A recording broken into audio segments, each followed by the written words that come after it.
بسم اللہ الرحمن الرحیم۔ السلام علیکم دوستوں، میں امید کرتا ہوں کہ آپ سب خیریت سے ہوں گے۔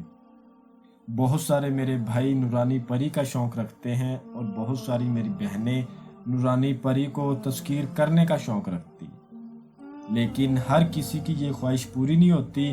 خواہش اس لیے پوری نہیں ہوتی، نورانی پری میں پرہیز وغیرہ ہوتے ہیں اور اس میں ڈر خوف ہوتا ہے۔ آج میں آپ کے لیے اس طرح کا ایک عمل آپ لوگوں کی خدمت میں لے کر حاضر ہوا ہوں، جس کی میں جتنی بھی تعریف کروں اتنی ہی کم ہے۔ اور ابھی تک آپ لوگوں نے میرے چینل کو سبسکرائب نہیں کیا تو کر لیں، تاکہ عملیات کی نئی سے نئی ویڈیو آپ لوگوں کو ملتی رہے اور آپ لوگوں کے علم میں اضافہ ہوتا رہے۔ یا وہ دودوں سے پری کی حاضری کا عمل، ٹھیک ہے، عمل کو مسلمان مرد اور عورت دونوں کر سکتے ہیں۔ اس میں کسی قسم کا کوئی ڈر نہیں ہے اور خوف نہیں ہے، نہایت ہی آسان عمل ہے۔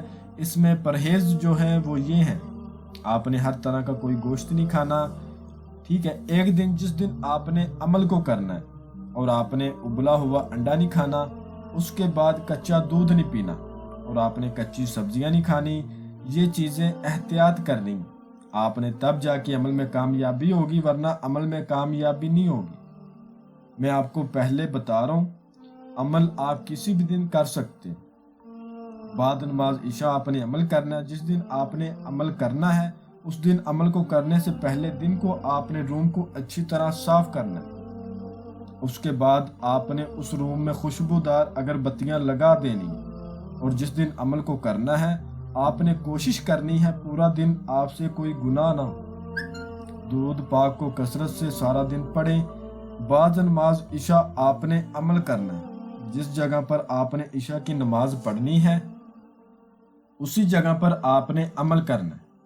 آپ نے صاف ستھرے کپڑے پہن لینے ہیں، باوضو حالت میں آپ نے ہو جانا ہے اور تازہ غسل کرنا ہے، اور کسی بھی رنگ کے صاف ستھرے کپڑے پہن کے، ٹھیک ہے، کپڑوں پر خوشبو وغیرہ لگا لینی ہے۔ پہلے آپ نے نماز پڑھنی ہے، آپ نے پہلے عشاء کی نماز ادا کرنی ہے۔ نماز ادا کرنے کے بعد آپ نے 2 رکعت صلاۃ الحاجت کے پڑھنے ہیں۔ اس کے بعد آپ نے دعا مانگنی ہے، اللہ کے حضور اپنے عمل میں کامیابی کی اور اللہ سے گناہ نہ کرنے کا آپ نے وعدہ کرنا ہے۔ پچھلے گناہوں کی معافی مانگنی ہے، کیونکہ گناہوں کی منحوسیت کی وجہ سے بھی نورانی عمل میں کامیابی نہیں ہوتی، یہ بات آپ یاد رکھ لیں۔ پھر آپ نے اپنا اثار لگانا ہے۔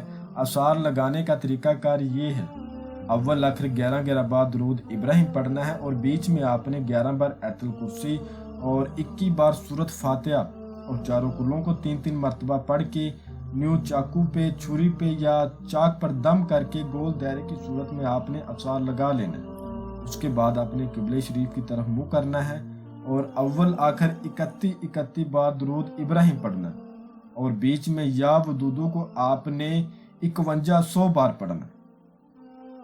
5100 بار جیسے ہی آپ کی تعداد پوری ہوگی، اگر آپ کی روحانی طاقت تیز ہے اور آپ کی باطنی نظر کھلی ہوئی ہے، تو آپ کے سامنے با پردہ خوبصورت ایک نورانی پری آئے گی۔ آپ کو وہ آ کے سلام کرے گی۔ آپ نے با ادب طریقے سے اس کے سلام کا جواب دینا ہے۔ جواب دینے کے بعد وہ آپ سے پوچھے گی، اے اللہ کے بندے، آپ نے مجھے کیوں بلایا؟ تو آپ نے کہنا ہے، میں چاہتا ہوں تم میری بہن بن کر میرے ساتھ رہو اور میرے جائز کاموں کو کرو۔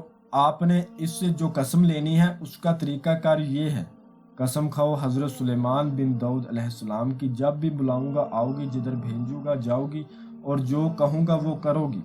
یہ قسم 3 بار لینی ہے۔ اس کے بعد آپ نے کہنا ہے، قسم کھاؤ کلمہ محمد کی، مجھے، میرے بیوی بچوں کو اور میرے خاندان کو، میرے کاروبار کو کبھی بھی تم کوئی نقصان نہیں دو، اور جو بھی میرا جائز کام ہوگا وہ تم کرو گی۔ اس کے بعد آپ نے اس کو اجازت دے دینی ہے، جب بھی مجھے ضرورت ہوگی میں تم کو بلا لیا کروں گا۔ اس کی دوبارہ حاضری کا طریقہ کار یہ ہے، کسی بھی نماز کے بعد یا ودودو کو آپ نے 21 بار ورد میں رکھنا ہے، اور جب دوبارہ اس کی حاضری کرنی ہے تو یا ودودو کو آپ نے 40 بار پڑھنا ہے، اس کی حاضری ہو جائے گی۔ حاضری بھی اس کی باوضو کرنی ہے اور تنہائی میں کرنی ہے، اکیلے اس کی حاضری کرنی ہے۔ دنیا کا ہر جائز کام آپ اس سے لے سکتے ہو، آپ کی ہر طرح سے یہ مدد کرے گی۔